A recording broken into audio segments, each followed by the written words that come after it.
예, 오늘은 금요 GQS 이제 탕식하는 하늘 백성이라는 제목으로 은혜를 나누려고 합니다. 계속해서 욥기를 다루고 있습니다. 오늘 말씀이 욥의 마지막 변론 부분입니다. 이 말은즉슨 욥이 할 말을 다 했다는 것입니다. 오늘 말씀 이후로는 욥의 변론이 나오지 않고 있습니다. 엘리바스, 빌닷, 소발이 각각 인과응보, 하나님은 사람이 행한 대로 갚으시는 분이니까 너가 잘못을 해서 이렇게 고통받는 것이다 라고 했을 때 욥이 1차, 2차, 3차까지 변론하고 마지막 오늘 말로 마무리한 거예요. 욥이 이후 말을 하지 않았다고 합니다. 그들의 주장은 일관적이었습니다. 욥의 죄로 인해서 욥의 고통이 일어났다. 욥은 자기가 모든 것을 다 잃고 병이 들었을지라도 그것은 아니다. 나는 이것을 인정할 수 없다며 변론하는 상황이었습니다. 그 오늘 말씀이 위치한 내용을 이제 욥기를 구조를 보면서 한번 보려고 해요. 욥기가 크게 이렇게 7번의 7개의 구조로 이루어지고 있습니다. 프롤로그, 그러니까 시작점이죠. 연극이 시작되기 전에 프롤로그. 이때 욥이 당한 고난 1장부터 2장에 있어요. 여기서 가장 유명한 말씀 뭐가 있죠? 주신 자도 여호와시요 취하신 자도 여호와시니 여호와 이름이 찬양을 받을지어다. 이 프롤로그, 이 앞부분에서는 고난당할 때는 욥이 완전한 의인으로 나옵니다. 그리고 이것은 성경적으로 원어적으로도 산문체로 돼 있어요. 산문체는 뭐냐면 어떤 기사글처럼 돼 있다는 거예요. 근데 이번 이제 욥과 친구들이 와면서 이 변증하면서 이제 성경의 이제 내용이 바뀌어지기 시작합니다. 여기서부터는 욥기가 시로 바뀌어요. 그래서 욥기는 시가 서임과 동시에 지혜서입니다. 그래서 욥과 친구들의 논쟁 1차, 2차, 3차가 나오는데 오늘 본문이 어디에 위치하고 있냐면 이 4번 보시면은 욥과 친구들의 논쟁 3차 31장 40절까지잖아요. 그러니까 이 논쟁의 끝물이라는 것이죠. 이후로는 욥은 더 이상 어떤 말에 자신의 심정을 말하지 않습니다. 그러니까 마지막으로 하고 싶은 말을 한 게 오늘 본문에 위치한 내용이라는 겁니다. 그 이후로는요, 원래 엘리바스, 소발, 빌닷 이게 세 친구인데 엘리후라는 어떤 연소한 청년이 욥이 자신의 의로움을 주장하니까 분이 차서 이렇게 당신이 틀렸어. 하나님의 의로움을 자랑하지 마시오. 이렇게 화를 내는 장면이 나옵니다. 근데 여기서는 욥이 대꾸를 하지 않습니다. 그 다음에 하나님의 현현 38장부터 하나님이 나타나시고 욥이 참회를 합니다. 그 내용까지가 42장까지 구절되고 있고요. 마지막 내용으로 7번으로 욥이 회복당한 이야기 이렇게 구성되는 겁니다. 그래서 오늘 본문은 엘리후의 등장 전에 욥의 독백이 담긴 말인 것입니다. 이 말로 인해 욥의 말도 그쳤을 뿐더러 친구들도 욥의 말에 답변을 못합니다. 다쳐버립니다. 욥은 하나님을 만나기 전에는 이런 모습이었다는 거예요. 자신의 의로움을 한결같이 주장하는 사람이었다는 거예요. 우리가 욥기에서 가장 오해하는 성경 구절 중에 하나가 뭐냐면 욥기 23장 10절이에요. 그 말씀이 뭐라고 되냐면 그러나 나의 가는 길을 오직 그가 아시나니 그가 나를 단련하신 후에는 내가 정금같이 나오리라. 그 구절이 어떻게 우리가 이해하고 있어요? 욥이 지금 자신이 받는 고통을 하나님의 고난을 어떤 교육으로 이해하고 있어요. 지나고 나면 내가 정금같이 서리라 이렇게 우리 이해하고 있잖아요. 원문에서 번역한 새 번역이나 공동 번역에선 이 말씀을 어떻게 번역하냐면 이렇게 말해요. 공동 번역에선 그런데도 그는 나의 걸음을 낱낱이 아시나니 털고 또 털어도 나는 순금처럼 깨끗하리라. 욥이 자기의 고난의 이유를 모르는 상태라는 거예요. 정같이 나온다는 건 내 고난의 이유 안다는 거잖아요. 내가 이 고통 끝난 후에 나았다 그거잖아요. 근데 실상 23장에 욥이 말하고 있는 이유는 하나님이 나의 가는 길을 다 털고 털어도 나는 정금 같은 사람이다 라는 표현입니다. 새 번역에서는 하나님은 내가 발 한 번 옮기시는 것을 다 알고 계실 터이니 나를 시험해 보시면 내게 흠이 없다는 것을 아실 수 있을 것이다. 그러니까 뭐예요? 욥은 자기의 고난이 지나면 정글같이 된다는 걸 알았다 몰랐다? 하나님 만나기 전엔 몰랐다는 겁니다. 그래서 엘리후가 등장해서 욥의 친구들 새 친구들이 말했던 내용과 전혀 다른 이야기를 하는데 나중에 이제 엘리후에서 보면은 자신의 의로움을 내세우는 욥을 비판했을 때 사람이 아무리 의로워도 하나님의 의로움에 이르지 못하고 또 이 고난에 하나님의 지혜가 숨겨 있다라는 것을 말하는데 이 부분에서 욥이 반박하지 못했어요. 그러니까 욥이 순금같이 나오리라를 알고 있었다 몰랐다 몰랐다는 겁니다. 둘째로 하나님께서 현현에서 욥에게 그래서 욥기서를 오늘 말씀을 보면 우리는 이 질문을 해봐야 됩니다. 욥은 정말 완전한 의로운 자인가? 꼭 그렇지만은 않다는 것입니다. 하나님께서 현현에서 욥에게 여러 질문을 했을 때 욥이 이렇게 말했죠. 무지한 말로 이치를 가리우시는 이가 누구니까? 지금까지 나는 하나님을 귀로 들었으나 이제는 눈으로 봅니다. 티끌과 재 가운데서 회개한다 말했습니다. 그러면 욥이 지금 과거에 자신의 의로움을 말했을 때 모습이 완전했다는 것입니까? 불완전했다는 것입니까? 불완전했다는 것입니다. 그러니까 지금 욥이 내세우는 의로움이 욥이 정말로 의롭다운 것이 아니라 어떤 최고의 의로운 사람의 한계인 욥의 의로움도 하나님 앞에서 모자르다라는 것을 보이게 한 이 구조적 위치를 말씀드리기 위한 것입니다. 오늘의 고백이 하나님 앞에 서니까 아무것도 아니었다는 거예요. 내가 의롭다. 그러니까 성경은 뭐예요? 욥은 맞고 친구들은 틀렸다. 이게 아니에요. 욥도 친구들도 하나님을 다 완전히 몰랐다는 것을 이야기합니다. 그리고 그나마 욥은 친구들보다는 하나님을 더 안다. 왜냐? 친구들은 마치 바리새인들처럼 자기가 소경인 줄도 모르고 하나님을 안다고 얘기했고 욥은 그나마 이거 아니지 않느냐 이런 의문 품었다는 거예요.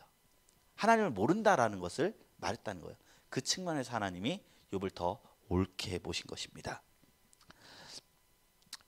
이 부분은 이제 QT와 GQS가 진행되면서 이제 나중에 한 번 더 다루도록 하겠습니다. 오늘은 그 부분을 다루는 게 아니라 오늘 말씀을 나눌 때 이 결론적인 부분을 선언적으로 알아야 욥이 정말 너무 의로운 사람이구나 이렇게 우리가 결론 내리는 것을 좀 방지하기 위해서 미리 말씀을 드렸습니다. 오늘 본문은요 탄식에 대한 내용입니다. 탄식할 수밖에 없는 욥의 모습을 통해서 우리가 어떤 신앙적 교훈을 얻을 수 있는가에 대해서 이야기하고 있습니다. 우리가 다 지난 후가 아니라 하나님이 침묵하시는 그 과정 속에 욥의 모습을 보면서 우리의 모습도 살펴보는 것입니다. 욥도요 하나님을 만나기 전에는 고통 속에서 답을 알지 못하는 한 사람의 연약한 영혼이었음을 보게 됩니다. 우리라고 다를까요? 아니 욥이 하지 못했던 것을 우리라고 할 수 있을까요? 우리는 우리 삶에서 닥치는 괴로움 앞에서 누구라도 하나님께 나에게 왜 이러십니까? 외칠 수 있다는 거예요.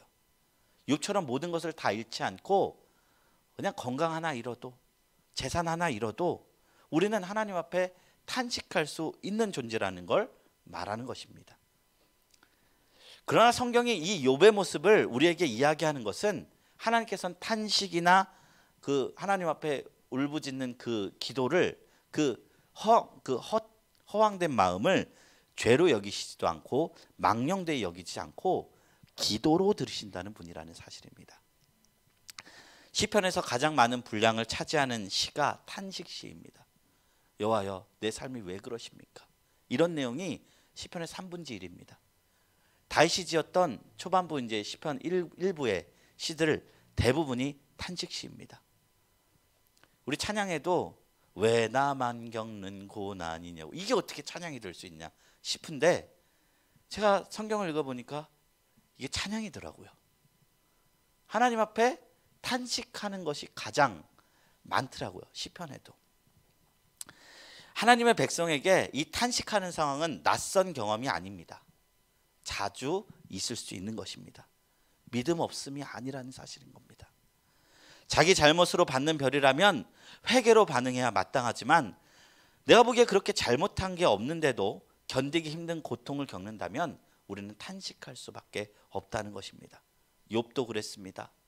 그는 하나님을 배신한 적도, 이웃을 배척한 적도, 착취한 적도 없었습니다. 경건하게 살려고 했고, 혹여나 자기에게 죄가 있다고 생각이 들까봐, 자녀들한테도 죄가 있을까봐 매일 아침 번제로 그 죄를 속하는 제사를 하나님 앞에 드렸던 사람입니다. 그런데도 그는 고통을 받았고 죄인 취급을 받았고 그 현실이 너무나 억울했습니다. 그래서 그 탄식하는 마음으로 하나님께 매달리는 것입니다. 그래서 마음 다해 말씀 나누겠습니다. 그래서 첫 번째 질문입니다. 욥이 경건하고 이롭게 살아온 삶을 들려주며 결백을 주장하는 내용이 24절부터 32절입니다. 욥은 삶 속에서 어떻게 경건을 유지해 왔습니까? 24절부터 28절 말씀입니다. 제가 받들어 봉독드립니다. 만일 내가 내 소망을 금에다 두고 순금에게 너는 내 의뢰하는 바라 하였다면, 만일 재물의 풍부함과 손으로 얻은 것이 많음으로 기뻐하였다면, 만일 해가 빛남과 달이 밝게 뜬 것을 보고 내 마음이 슬며시 유혹되어 내 손에 입맞추었다면, 그것도 재판에 회부할 죄악이니 내가 그리하였으면 위에 계신 하나님을 속이는 것이리라. 그러니까 욥이 이렇게 말하고 있어요. 나는 재물에 눈이 먼 적도 없고 우상에 미혹되어 하나님을 배신한 적도 없었다. 욥은 31장에서 내가 하나님과 사람 앞에 잘못한 것이 없는데 왜 이런 징벌을 받아야 하는가 하소연하고 있습니다. 그리고 하나님께서 나의 의로움을 판단해 주시길 바란다고 하고 있습니다. 이런 욥의 태도를 보면서 어떤 면으로 우린 욥을 매우 교만하고 위선적인 사람이라고 쉽게 판단할 수도 있습니다. 그러나 우리가 더 깊게 바라봐야 할 점은 욥은 사람 앞에 자신의 의로움을 호소하는 것이 아니라 하나님 앞에 의롭다고 인정받고 싶기 때문입니다. 욥기 42장 7절에 보면 하나님이 말씀합니다. 너희가 내 종 욥의 말같이 옳지 못함이니라. 그러므로 욥이 자기 경건함을 드러내는 건 단지 그의 의를 떠벌리며 자랑하는 것이 아니라 현재 이해되지 않은 고난에 대해 아픔을 토로하는 과정이라고 볼 수 있는 것입니다. 우리도 그럴 수 있다는 거예요. 욥은 24절 25절에 큰 부자임에도 재물을 의지 않았다고 고백합니다. 욥은 번영을 누리면서도 오직 하나님을 의지했다고 고백합니다. 또한 욥은 해와 달도 숭배하지 않고 하나님께 경배하고 살았다고 고백하고 있습니다. 두 번째 질문입니다. 욥은 사람들과의 관계에서 어떤 원칙을 지으며 살았습니까? 그러니까 하나님 앞에는 그렇게 순결하게 믿음 생활을 했다는 거예요. 사람 간의 관계에서는 어떻게 살아갔는가? 29절부터 32절이에요. 제가 받들어 봉독드립니다. 내가 언제 나를 미워하는 자의 멸망을 기뻐하고 그가 재난을 당함으로 즐거워하였던가?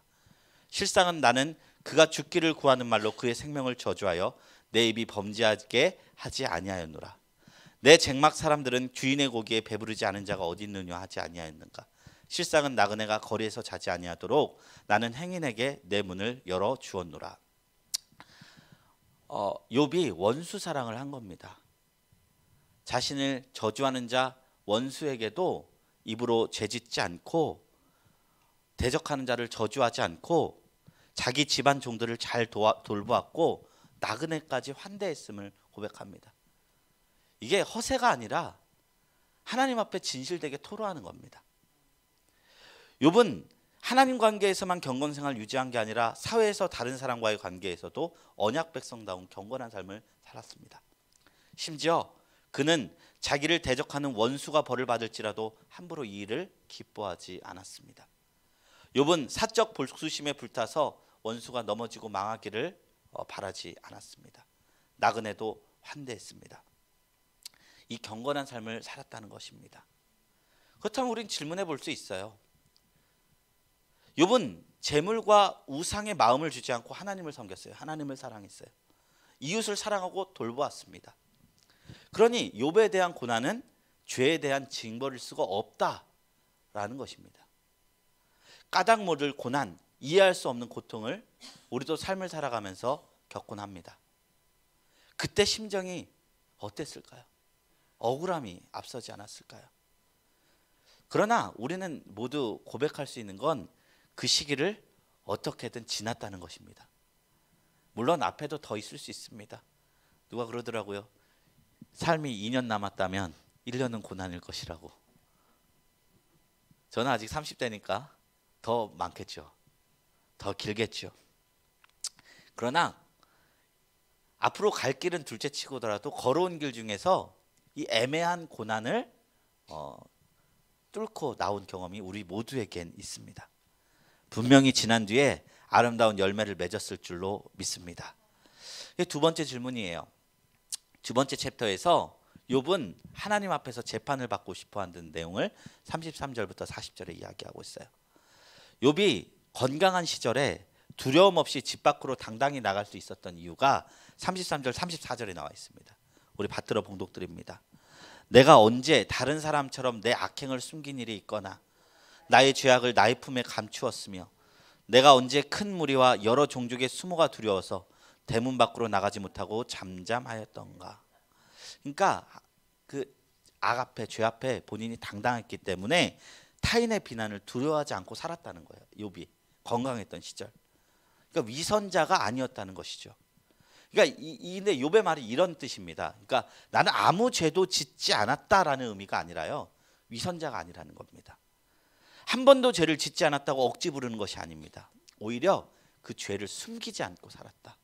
잘못한 게 있으면 딱 다 벌 받고 잘못을 상대방에게 사과를 요청하고 그렇게 살았다는 거예요. 두려움 없이 대문 밖에 나갈 수 있었던 건 완벽하기 때문이 아니라 자기 내면을 잘 표정해서 위선적으로 살지 않았다는 것을 이야기합니다. 정직했다는 것입니다. 그에게 실수가 있고 잘못이 있으면 그것을 하나님 앞에 성찰하고 고백할 수 있었던 양심이 있었다는 겁니다. 그래서 1장에 욥이 매일 하나님 앞에 부지중에 죄를 지었을까 제사를 드리는 장면이 나오는 것이죠. 두 번째 질문입니다. 욥은 토지와 소산과 소유주, 농사꾼에게 어떤 자세를 취했습니까? 이게 38절 40절이에요. 제가 읽어드립니다. 만일 내 밭이 나를 향하여 부르짖고 밭 이랑이 함께 울었다면, 만일 내가 값을 내지 않고 그 소출을 먹고 그 소유주와 생명을 잃게 하였다면, 밀 대신에 가시나무가 나고 보리 대신에 독보리가 나는 것이 마땅하니라. 그러니까 욥은 이 부자로 살았어도 누군가를 착취하지 않았다는 것을 이야기하고 있는 것입니다. 자신의 양심과 하늘과 땅의 하나님을 보고 있기 때문에 나는 이렇게 살았다라고 말하는 것입니다. 이게 자신의 의로움을 단순히 드러내는 것이 아닙니다. 그렇기 때문에 아직 욥은 자신의 고난의 의미를 이해하지 못한 상태예요.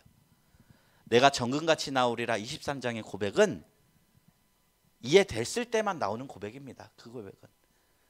이거는 사실 엘리후의 이야기를 한 문장으로 요약한다면 내가 정금같이 나가리라거든요. 근데 엘리후는 이 세 친구의 그 이야기 후에 나온 사람이잖아요.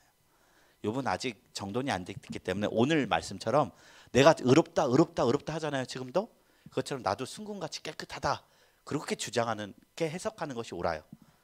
이게 바른 해석입니다. 그러니까 욥은 세 번째 질문에 자신을 고발하는 자들에게 어떻게 반응하고 있느냐, 35절 37절이에요. 이거는 다 같이 읽겠습니다. 시작. 누구든지 나의 변명을 들어다오. 나의 서명이 여기 있으니 전능자가 내게 대답하시기를 바라노라. 나를 고발하는 자가 있다면 그에게 고소장을 쓰게 하라. 내가 그것을 어깨에 매기도 하고 왕관처럼 머리에 쓰기도 하리라. 내 걸음의 수요를 그에게 알리고 왕작처럼 그를 가까이 하였으리라. 이 참 희한한 고백을 하는데 나를 고발하는 자와 가까이 하겠다라는 거예요. 이 말은 뭐냐면 하나님의 침묵이 너무 버틸 수가 없어서 차라리 고발해달라. 내가 죄가 있으면 나에게 알려달라. 그럼 내가 차라리 벌을 받겠다. 이유를 알겠다. 이 말을 하는 거예요. 욥은 친구들의 고소에 마지막으로 하나님께 항소합니다. 자기의 걸음을 세시는 하나님께서 이제 자신의 억울함을 판단해 주시기를 바라고 있습니다. 여기에 교만이 깃든 것은 아니죠. 정말 모르겠으니 물어보는 그 한탄 탄식이 묻어나온 것이죠. 예전에 어떤 권사님한테 들은 소리입니다.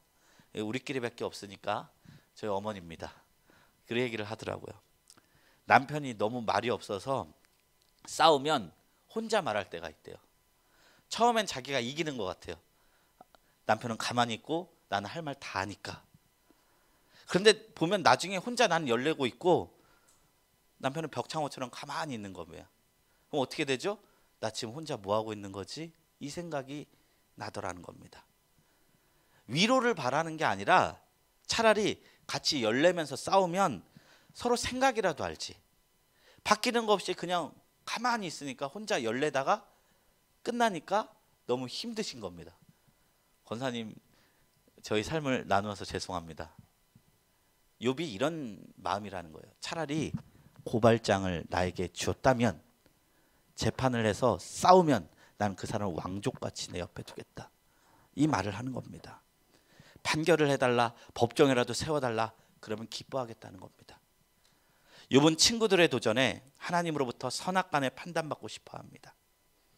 이게 교만이 아니라 하나님 앞에 판단을 구하는 탄원인 것입니다. 욥이 세상 앞에 당당할 수 있었던 것은 그가 악을 행하거나 악을 은폐하지 않은 삶을 살지 않았기 때문입니다. 그러나 하나님은 때로 이런 사람한테 침묵으로 답할 때가 있습니다.